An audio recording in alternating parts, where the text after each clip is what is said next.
In today's video, I'm going to teach you how to dynamically hide a sheet from the dashboard in Tableau. It's a quick and easy process that only takes about 5 minutes, perfect for when you need to clean up your dashboards and make them more interactive and user-friendly. So let's dive right into the steps. First up, you'll want to open the Tableau public app. Make sure you have it installed on your system and running. If it's your first time using Tableau, you might take a moment to get accustomed to the layout, but don't worry, it's quite intuitive and you'll get the hang of it in no time. Now that you have the app open, the next step is to access your worksheet. This is where you've created all your visual data representations, and it's the starting point for setting up your dashboard. Once you've selected the worksheet you're working with, move on to choosing the specific sheet you want to display on your dashboard. It's essential to decide which sheets contain the crucial information you need users to access differently within your dashboard.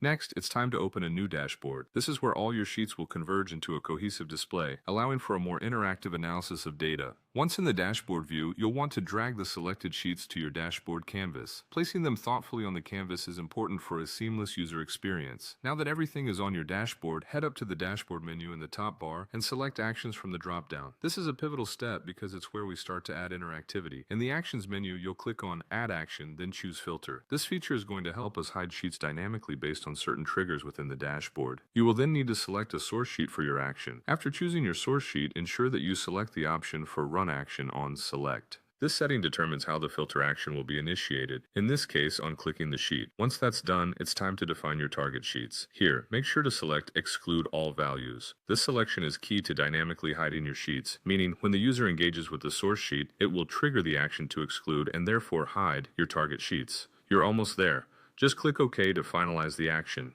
Now, as a cleanup step, you can choose to hide the title of your sheets. It's a good practice to keep the dashboard interface tidy and user-focused. And there you have it. You've now successfully set up your Tableau dashboard to dynamically hide sheets, enhancing interactivity and making your data storytelling more effective. Thanks for watching, and I hope this helps streamline your future Tableau projects.